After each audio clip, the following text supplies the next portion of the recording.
Hello everybody, ഞാൻ doctor Sidhu M S, consultant gynaecologist, PRS hospital Trivandrum. ഇന്നത്തെ awareness video labour അനൽജീസിയ അഥവാ painless labour അതിനെപ്പറ്റിയാണ്. Painless labour എന്ന് പറയുമ്പം പല മൊഡാലിറ്റീസ് ഉണ്ട്. അതിലേറ്റവും കോമൺ എന്നല്ല, ഏറ്റവും ഇഫക്റ്റീവായിട്ടുള്ളത് എപ്പിഡ്യൂറൽ അനൽജീസിയാണ്.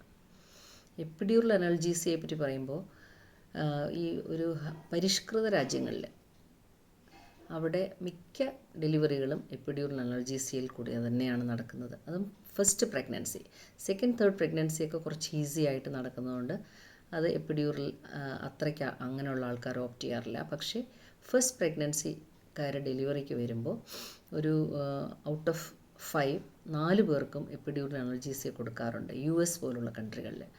നമ്മുടെ രാജ്യത്തും അത് വ്യാപകമായി വരുന്നുണ്ട്. ഗവൺമെൻറ് ഹോസ്പിറ്റലുകളിൽ ഇത് എല്ലാവർക്കും എപ്പിഡ്യൂറൽ കൊടുക്കാനുള്ള ഫെസിലിറ്റി ഉണ്ടാവില്ല. എന്നാൽ പ്രൈവറ്റ് ഹോസ്പിറ്റലുകളിൽ ഇപ്പോൾ മിക്ക പ്രൈവറ്റ് ഹോസ്പിറ്റലും ഈ എപ്പിഡ്യൂറൽ അനൽജീസി കൊടുക്കാനുള്ള ഒരു സംവിധാനങ്ങളുണ്ട്. എപ്പിഡ്യൂറൽ കൊടുക്കുന്നത് ആരാന്ന് വെച്ചാൽ അനസ്തീസിയ സ്പെഷ്യാലിറ്റി അനസ്തറ്റിസ്റ്റുകളാണ്. എന്നുവെച്ചാൽ മയക്കം കൊടുക്കുന്ന ഡോക്ടർമാർ നമുക്കറിയാമല്ലോ. അപ്പോൾ എപ്പിഡ്യൂറൽ കൊടുക്കണമെന്നുണ്ടെങ്കിൽ നമുക്ക് ഒരു ഹോസ്പിറ്റലിൽ 24 hours ഈ അനസ്തറ്റിസ്റ്റ് അവൈലബിൾ ആയിരിക്കണം. അപ്പോൾ എപ്പിഡ്യൂറൽ കൊടുക്കാൻ ഡിസൈഡ് ചെയ്യുന്നത് പേഷ്യൻറ്റും ഡോക്ടറും കൂടെ ചേർന്നിട്ടാണ്. അപ്പോൾ പേഷ്യൻ്റ് വില്ലിങ് ആയിരിക്കണം, ഡോക്ടർ സജസ്റ്റ് ചെയ്യണം പേഷ്യൻറ്റിന് എപ്പിഡ്യൂറൽ കൊടുക്കാം. അപ്പോൾ നമ്മൾ എപ്പോഴാണ് കൊടുക്കുന്നതെന്ന് വെച്ചാൽ ഈ ഫസ്റ്റ് സ്റ്റേജ് ഓഫ് ലേബർ എന്ന് പറയുമ്പോൾ പെയിൻ തുടങ്ങി എന്താ പറയുക, കുഞ്ഞിൻ്റെ തല ഫുൾ സെർവിക്സ് ഓപ്പണായി തല വരുന്നതുവരെയുള്ള സമയമാണ്. അതിൽ പക്ഷേ ഏർലി ഇൻ ലേബർ കൊടുത്തു കഴിഞ്ഞാൽ നമുക്ക് കുറേ നേരം എപ്പിഡ്യൂറൽ എടുക്കേണ്ടി വരും. അപ്പോൾ ചിലപ്പോൾ ഈ ഫസ്റ്റ് സ്റ്റേജ് ഓഫ് ലേബർ കുറച്ച് പ്രൊലോങ് ചെയ്യാനുള്ള ചാൻസ് ഉണ്ട് ഏർലി ഇൻ ഫസ്റ്റ് സ്റ്റേജ് കൊടുത്തു കഴിഞ്ഞാൽ. പക്ഷേ എന്നാലും പേഷ്യൻ്റ് കംഫർട്ടബിൾ ആയിരിക്കും. അപ്പോൾ എപ്പിഡ്യൂറൽ എന്ന് പറയുമ്പോൾ എങ്ങനെയാണ് അത് കൊടുക്കുന്നതെന്ന് വെച്ചാൽ നമ്മുടെ നട്ടലിനെ കവർ ചെയ്തിട്ട്, നട്ടലിലാണല്ലോ ഈ ഞരമ്പുകളൊക്കെ നട്ടലിൽ നിന്നാണ് ഇറങ്ങി പുറത്തേക്ക് വരുന്നത്. പെയിൻ കടത്തിവിടുന്ന ഞരമ്പുകളെല്ലാം നട്ടലിൽ നിന്ന് സൈഡിലേക്ക് നമ്മുടെ ഓരോ ശരീരഭാഗങ്ങളിലേക്ക് പോകുന്നു. അപ്പോൾ ആ ഞരമ്പുകളിരിക്കുന്ന ഒരു സ്പേസ് ഉണ്ട്,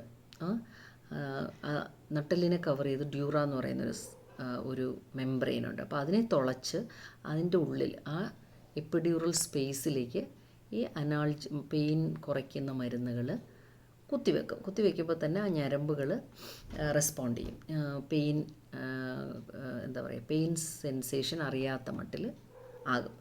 അപ്പോൾ നമുക്ക് വയറിന് താഴോട്ട്, പൊക്കിളിന് താഴോട്ടുള്ള ഭാഗം ത്തോടുള്ള പെയിൻ സെൻസേഷൻ ഇല്ലാതാവും. കോൺട്രാക്ഷൻ വരും, പക്ഷേ പെയിൻ വരില്ല. പേഷ്യൻ്റ് കംഫർട്ടബിളായിട്ട് കിടക്കുകയും ചെയ്യും, ലേബർ പ്രോഗ്രസ് ചെയ്യുകയും ചെയ്യും, വെജൈനൽ നോർമൽ ഡെലിവറിക്കുള്ള ചാൻസ് കൂടുകയും ചെയ്യും. ഇനി അഥവാ ഇത് നമ്മൾ എപ്പിഡ്യൂറൽ ഇട്ടുകൊണ്ടിരിക്കുന്ന സമയത്ത് പെട്ടെന്ന് എമർജൻസി സിസേറിയൻ വേണ്ടി വന്നെന്ന് വെച്ചോ, അതിനുള്ള റീസൺസ് ഉണ്ട്. ഒന്ന്, പെട്ടെന്ന് കുഞ്ഞിൻ്റെ ഹാർട്ട് ബീറ്റ് താഴ്ന്നു പോവുക, അല്ലെങ്കിൽ കുഞ്ഞ് മോഷൻ പാസ് ചെയ്യുക, അല്ലെങ്കിൽ നമ്മൾ വിചാരിക്കുന്ന പോലുള്ളൊരു പ്രോഗ്രസ് വരുന്നില്ല, കുഞ്ഞിൻ്റെ തല ഇറങ്ങുന്നില്ല. അങ്ങനെയൊക്കെയുള്ള കണ്ടീഷൻസിൽ നമുക്ക് എമർജൻസി സിസേറിയനെ കൊണ്ടുപോകുമ്പോൾ പ്രത്യേകിച്ച് വേറൊരു അനസ്തീസിയ കൊടുക്കേണ്ട ആവശ്യമില്ല. ഇതേ എപ്പിഡ്യൂറൽ അനൽജീസിയയിൽ ആ എപ്പിഡ്യൂറൽ സ്പേസിലിട്ടിരിക്കുന്ന ആ കത്തീറ്ററിൽ കൂടെ തന്നെ അവർക്ക് അനസ്തീസിയ മരുന്ന് കുത്തിവെച്ച് നമുക്ക് സിസേറിയൻ പെട്ടെന്ന് നടത്താൻ പറ്റും.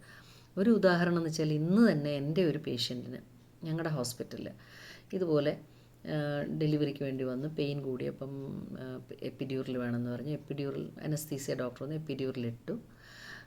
എപ്പിഡ്യൂറലിട്ട് അനസ്തീസിയ ഡോക്ടർ അത് കഴിഞ്ഞു.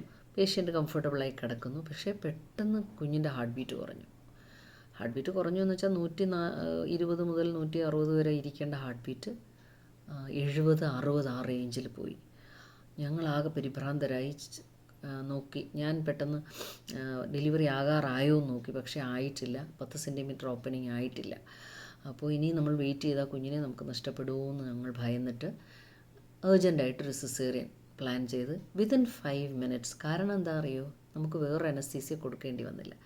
വളരെ ഒരു അനുഗ്രഹമായി പോയി അത്.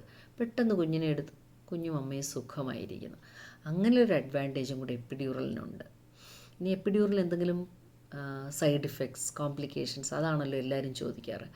സൈഡ് ഇഫക്ട്സ് എന്ന് പറയുമ്പോൾ നമ്മൾ ആ എപ്പിഡ്യൂറൽ സ്പേസിൽ മരുന്ന് കുത്തിവെച്ച് കഴിഞ്ഞാൽ ചിലപ്പോൾ നമുക്ക് യൂറിൻ പോകാനുള്ള സെൻസേഷൻ വരില്ല. ഈ പെയിൻ അറിയാത്ത പോലെ തന്നെ നമ്മുടെ ബ്ലാഡർ സെൻസേഷൻ വരില്ല. അപ്പോൾ ചിലപ്പോൾ നമുക്ക് യൂറിൻ പോകാൻ വേണ്ടി ട്യൂബ് ഇടേണ്ടി വരും. മോഷൻ പോകാനുള്ള സെൻസേഷനും ചിലപ്പം ഉണ്ടാവില്ല. പിന്നെ പുഷ് ചെയ്യാനുള്ളൊരു സെൻസേഷനും ചിലപ്പോൾ വരില്ല. കുഞ്ഞിൻ്റെ തല താഴെ ഇറങ്ങിക്കഴിഞ്ഞ് പുഷിങ് എഫേർട്ട് വരണമെങ്കിൽ അവിടെ ഒരു സെൻസേഷൻ വേണം. ആ പ്രഷർ ഏറ്റവും താഴെ പെരിണിയത്തിൽ ചെന്ന് തട്ടുമ്പോഴാണ് ആ പുഷ് ചെയ്യാൻ തോന്നുന്നത്. അത് ചിലപ്പോൾ തോന്നില്ല. പക്ഷേ മിക്കവർക്കും അങ്ങനൊരു പ്രശ്നം വരാറില്ല. അതുകൊണ്ട് തന്നെ ചിലപ്പോൾ നമ്മൾ ഒരു ഹെൽപ്പ് ചെയ്ത് കൊടുക്കേണ്ടി വരും. വാക്യൂമോ ഫോഴ്സെപ്സോ പോലെ ഉള്ള ഇൻസ്ട്രുമെൻ്റൽ ഡെലിവറിക്ക് ഒരു പോസിബിലിറ്റി കുറച്ച് കൂടുതലാണ്.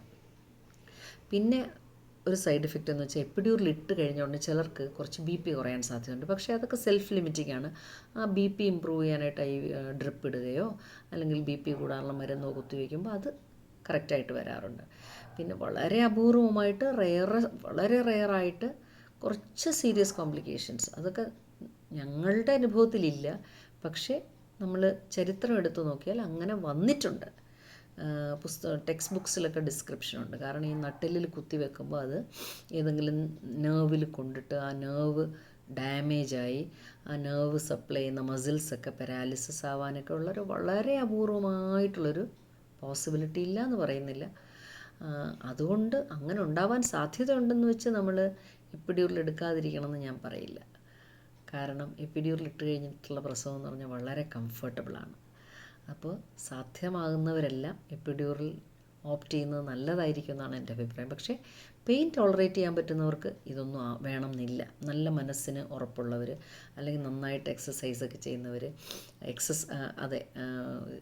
ബോഡി നല്ല സ്ട്രോങ് ആയിട്ടുള്ളവർ, രണ്ട് പെയിൻ വന്ന ഉടനെ തളരാത്തവർ, അങ്ങനെയുള്ളവർക്കെല്ലാം പെയിൻ ടോളറേറ്റ് ചെയ്തുകൊണ്ട് നോർമൽ ഡെലിവറിക്ക് പോകുന്നതിന് യാതൊരു പ്രയാസവും ഇല്ല. പക്ഷേ ഇന്നത്തെ കാലത്തെ പെൺകുട്ടികൾക്ക് പെയിൻ ടോളറൻസ് വളരെ കുറവാണ്. ആദ്യം വളരെ മിടുക്കികളായിട്ട് ആ പെയിൻ ഞാൻ പ്രസവിക്കും ഡോക്ടറെ, എനിക്ക് പെയിൻലെസ് ലേബർ വേണ്ട, അങ്ങനെയൊക്കെയാണ് വരുന്നത്. പക്ഷേ 2 പെയിൻ വന്നു കഴിയുമ്പോൾ ഈ കുഞ്ഞുങ്ങളെല്ലാം അയ്യോ ഡോക്ടറെ എനിക്ക് സിസേറിയൻ മതി, അല്ലെങ്കിൽ എനിക്ക് പെയിൻലെസ് ലേബർ വേണേന്ന് വിളിക്കുന്നവരാണ്. അതുകൊണ്ട് പ്രഗ്നൻ്റ് ആയിട്ടുള്ള കുട്ടികളൊക്കെ ആദ്യമേ തന്നെ മനസ്സിൽ പ്ലാൻ ചെയ്ത് വെക്കുക. എനിക്ക് ലേബർ അനാൽജീസിയ വേണ്ടി വന്നാൽ ഞാൻ ഓപ്റ്റ് ചെയ്യണോ വേണ്ടേ എന്ന് തീരുമാനമെടുത്തിട്ട് പ്രസവിക്കാൻ ശ്രമിക്കുക. നമസ്കാരം.